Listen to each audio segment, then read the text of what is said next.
guys, welcome back to my channel. I'm your host Miss KK and this is The Wave, your weekly show on all things money. On this show we get to dissect topics related to personal, family and business finances, and my hope is that by the time we get to the end of this series you'll be better equipped to make sound financial decisions. Well, today, if you're new here, thank you very much for passing by and consider clicking the subscription button in the comment below. And if you're already a subscriber, thank you very much. Always pleasure to have you and interacting with you in the comment box. We are going to be tackling a very, very easy and light concept, which is bounce debit order. I've alluded this in my previous video when I spoke about habits of highly effective effective habits of highly disciplined people when it comes to their money management on payday. And one of it too was that you mustn't allow your debit order to deduct off your account too quickly after your payday, because what that does is it increases your risk of bounce debit order should something happen to your employer and the employer is unable to pay your salary on time. That means your debit order won't be able to deduct and you're going to have a bounce debit order. So what the regulator has come now to say is that what should the bank do in terms of bounce debit orders and how much should they charge you for failing to honor that commitment. What I want to explain here up front is that a debit order is a commitment that you've made to the service provider that you always have money in your account when they come and collect on a particular day. What we also need to understand is that this money is normally being deducted by a bank, but they are deducting it on behalf of a financial institution. So if you fail to have money in your account, the bank fails to collect that money, the bank fails to pay that money over to your service provider, and the ripple effect obviously goes on. People cannot honor their commitment because you are unable to honor your commitment. So because of that disruption that it really does cause to everyone involved in the value chain, they've come out to say that should your debit order bounce, you are going to be eligible to pay a fee, i.e. bank charges in inverted commas, that of 1.5% of the amount that you're supposed to have been deducted. So assume your debit order is supposed to go off and it's supposed to be $100. So 1.5 of that would have been $1.50. But obviously that's going to be a tedious exercise for the bank to try and collect $1.50 from Christina's account and $1.50 from Lahia's account. So what they've done is they've put a minimum threshold. So if anything, if your 1.5 of the amount that is supposed to go off is less than $39 Namibian dollars, you are going to be charged 39 regardless. So in my case, $100 was supposed to go off, it bounced. 1.5 of that is $1.50, but they are saying no, we're not going to deduct $1.50. It's too much for us. We're going to deduct you 39. So now 39 of $100 is a lot of money, so it becomes material, or it becomes, something significant for you. But what they've also realized is obviously 1.5 for 10,000 is going to become 1,000, and 1.5 for 100,000 is going to become 10,000, or whatever the case may be. So they've decided to keep the maximum amount that can be charged off your account. So that means if your 1.5% of the amount that is supposed to go off is more than 200,000, they're not going to charge you more than 200. So if your amount is between 39 and 200, you pay exactly 1.5 of the amount that is supposed to go off. But if your 1.5 of the amount that you are transferring is more than 200, then they are going to keep it at 200. They won't charge you more than 200. But this looks very simple if you have one debit order. But now imagine you have all your 5 debit orders deducting on payday, and your employer cannot honor their commitment to pay you your salary for some odd reason. Now you are sitting in a situation where worst case scenario is 200 per debit order times 5, that's at least 1,000. So you really need to manage your debit order. But what I like about this news alert is that they've also come to say how will you get to this situation, and they've realized that maybe people are not understanding how the banking system works. So they've shed some light to say during weekdays they send out 3 instructions for this instruction to be fulfilled on your account. So if it's weekdays, they will send out an instruction at 6 a.m. in the morning, at 10 a.m. in the morning, and 3 p.m. in the morning and in the afternoon. So if all these 3 occasions they send out an instruction but you still don't have money, then unfortunately the penalty is gonna kick in. So but you must have money during weekdays. You must have money in your account before 2:30, so that's at least 30 minutes before the last instruction of the day goes out. And then if you don't have money between 2:30 and 3 p.m., unfortunately, you're going to have to be charged. If you deposit money at 4:30, your last debit order instruction would have already gone out at 3 o'clock, and unfortunately, you'll still be eligible to pay the penalty.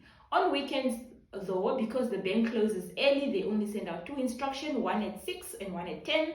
So that means there should be enough money in your account at 9:30 a.m. because that means it's 30 minutes before the last instruction go out. And any amount after that obviously won't count because it would already find the last instruction go out, and then you'll be eligible for the penalty. So really what I'm trying to get to this is that it's a tedious process for bank for debit orders to bounce, because you are not the only one in the value chain. There's other people that are dependent on this, and thus it's really crucial to make sure that you are able to honor your commitment. And I also want to highlight the risk on you for having bounced debit orders. Personally, for me, I also felt this pain a couple of years ago. I was in the process of getting a home loan, and I moved over banks because my current bank at the time wasn't giving me joy, so I moved over banks. And then I sent instruction to my HR to say, please pay my salary into this account from the following month. I think HR didn't read the instruction very clearly, and they just paid the salary in the new account for the new month. So I found myself in a situation where it was just too short notice for me to try and run around and resolve to change, to get all my service provider to now update my banking details. So all my debit orders bounced, and I felt the pain because at that time I realized, it's fine, my debit order bounced, I don't really owe that bank, I'm just gonna close the account. I get to the bank to close the account, and they say, sorry ma'am, because of all these debit orders, your account is now in a minus, you need to deposit money in order for you to be able to close the account. That was a bit painful for me because I've already incurred this debit order bouncing fees, plus I must put in some money to make sure that I can get my account to zero, not in a minus, to be able to close this account. So I've learned my lesson there. That's when I also realized it's also not a good thing to put your things too close to payday.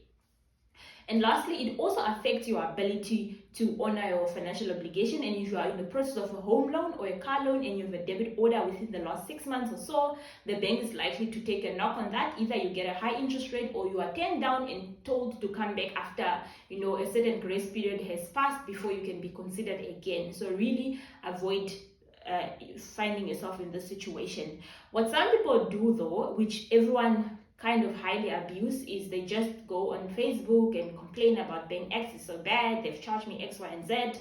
You shouldn't do that, because right now this is now being regulated, and the banks have sort of legal framework to go to. Should you write such nonsense on Facebook, it might result into reputational damage for the bank. So the bank might have every reason to sue you because you are now writing incorrect things on Facebook, because you didn't honor your commitment and yet you want to complain. So be aware of this.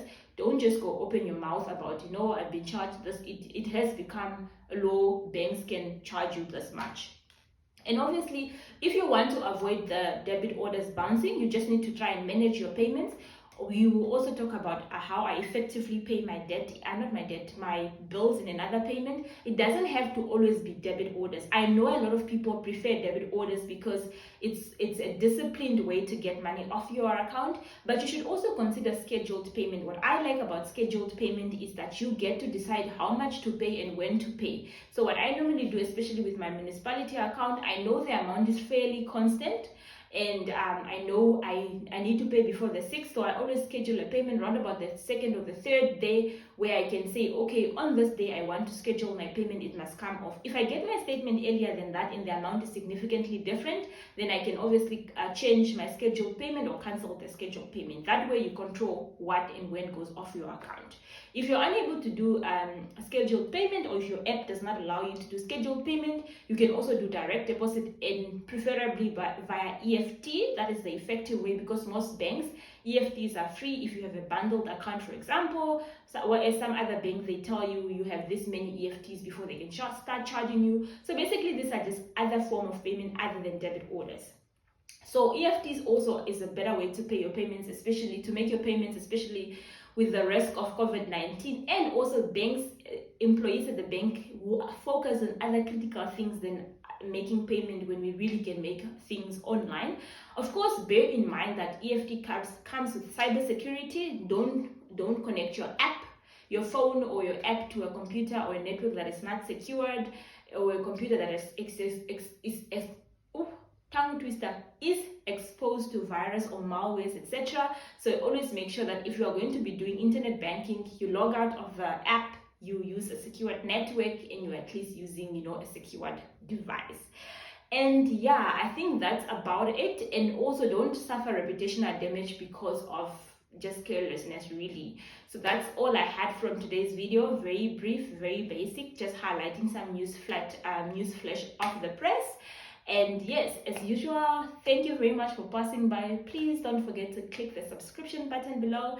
And also, as usual, keep wearing your mask and keep sanitizing. Thank you very much. Bye-bye.